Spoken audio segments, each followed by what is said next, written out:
ஒரு ரொம்ப வயதான ஒரு தாயார் வந்து ஒவ்வொரு நாட்களும் பல கிலோமீட்டர் வந்து தண்ணீர் எடுக்க போவாங்களாம். அவங்க வீட்டுக்கு முன்னாடி ஒரு பெரிய மலை இருக்குது. அந்த மலையில ஏறி இறங்கினாதான் அந்த பக்கத்துல தான் தண்ணி அவங்களுக்கு கிடைக்கும். அவங்க ஒரு குடம் தண்ணி இருந்தா போதும் அவங்களுக்கு குடிக்கிறதுக்கு. அந்த குடிக்கிற தண்ணியை மட்டும் அவ்வளவு தூரத்துல போய் எடுத்துட்டு வருவாங்க.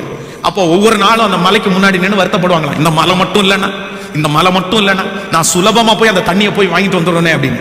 ஒரு நாள் இதே மாதிரி ஒரு கிராமத்தில் உள்ள ஒரு அம்மா சர்ச்சுக்கு போகும்போது உடனே அங்க பாஸ்டர் பிரசங்கம் பண்ணார். சொன்னாரம்மா, உங்களுக்கு கடுகளவு விசுவாசம் இருந்தா இந்த மலையை பார்த்து பெயர்ந்து சமுத்திரத்தின் ஆழத்தில் தள்ளப்படு அப்படின்னு சொன்னா அது அப்படியே உங்களுக்கு கேட்கும் அப்படின்னு சொன்ன உடனே இந்த அம்மா சொல்லிச்சாமா, எனக்கு கடுகளவு விசுவாசம் இல்லை, எனக்கு நிறைய விசுவாசம் இருக்குது. நான் ஏன் அந்த மலையை பார்த்து சொல்லக்கூடாதுன்னு சொல்லி அடுத்த நாள் காலையில இருந்து டெய்லி காலையில தண்ணி எடுக்க போறதுக்கு முன்னாடி மலையை பார்த்து நீ ஒழுங்கு மரியாதையா போயிருந்த இடத்துல இருந்து, ஏன்னா எங்க பாஸ்டர் சொல்லி இருக்கிறாரு, கர்த்தருடைய வார்த்தை சொல்லுது, உன்னை பார்த்து போன்னு சொன்னா நீ போவியாமே, நீ சீக்கிரமா போயிருன்னு டெய்லி சொல்லுவாங்களாம். ஆண்டவர் அந்த தாயாருடைய விசுவாசத்தை கனம் பண்ணி அந்த அந்த ஏரியாவில் ஒரு பெரிய பைபாஸ் ரோடு ஒன்று கவர்மெண்ட் சாங்ஷன் பண்ணியிருக்காங்க. அப்போ அந்த ரோடு வந்து ரொம்ப சுத்தி போறது மாதிரி இருந்துச்சாம். அப்போ ஒருத்தர் வந்து ஒரு இன்ஜினியர் வந்து கரெக்டா ஸ்கெட்ச் போட்டா இந்த மலையை மட்டும் உடைச்சு உள்ள ரோடு போட்டோம் அப்படின்னா கிட்டத்தட்ட 10 கிலோமீட்டர் சுத்த வேண்டிய அவசியம் இல்லையா.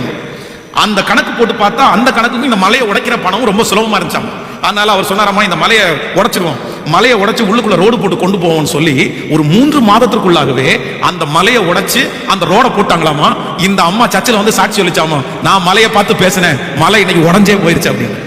அப்போ சில காரியங்கள் வந்து கர்த்தரை விசுவாசிக்கிற ஆண்டவருடைய பிள்ளைகளுக்கு நான் நம்புறேன், என்னுடைய ஆண்டவருடைய பார்வைக்கு அது லெகுவான காரியம்.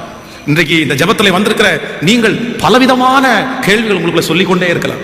நான் ஒரு 5 வருஷத்துக்கு முன்னாடினா அது ஈஸி பாஸ்டர், நான் கொஞ்சம் பலசாலியா இருந்தேன்னா அது ஆண்டவருக்கு அது கொஞ்சம் ஈஸியா இருந்திருக்கும் பாஸ்டர், எங்க அம்மா இருக்கும்போது அது கொஞ்சம் ஈஸியா இருந்திருக்கும், எங்க அப்பா இருக்கும்போது கொஞ்சம் ஈஸியா இருந்திருக்கும், நான் படிச்ச உடனே இது இருந்துச்சுன்னா கொஞ்சம் ஈஸியா இருந்திருக்கும், இல்லைன்னா ஒரு 2 இயர்ஸ் முன்னாடி நான் பிடிச்சிருந்தேன்னா கரெக்டா இருந்திருக்கும். இப்படி உங்களுக்குள்ள அந்த காரியத்தை குறித்து நீங்க ஏதோ ஒன்றை சொல்லிக்கொண்டே இருக்கலாம். இது இருந்திருந்தாதான் ஈஸி, இது இருந்திருந்தாதான் ஈஸி, இது இருந்திருந்தாதான். ஆனா ஆண்டவரை பொறுத்த அளவுல சொல்றாரு, அன்றும் சரி இன்றும் சரி அவருக்கு அது அற்ப காரியம், அது லேசான காரியம்.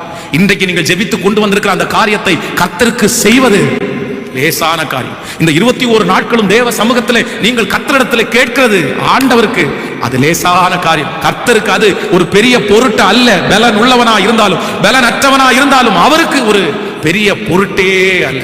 கைய மேல உயர்த்தி எல்லாரும் சொல்லுங்க, நான் நம்புற ஆண்டவரேன்னு சொல்லுங்க, நான் விசுவாசிக்கிற ஆண்டவரேன்னு சொல்லுங்க. இந்த வாக்குத்தத்தத்தை விசுவாசிக்கிறேன். கர்த்தராகிய ஆண்டவர் சொல்லுகிறார், எஸ், உன்னை உயர்த்துவது கர்த்தருக்கு லேசான காரியம்.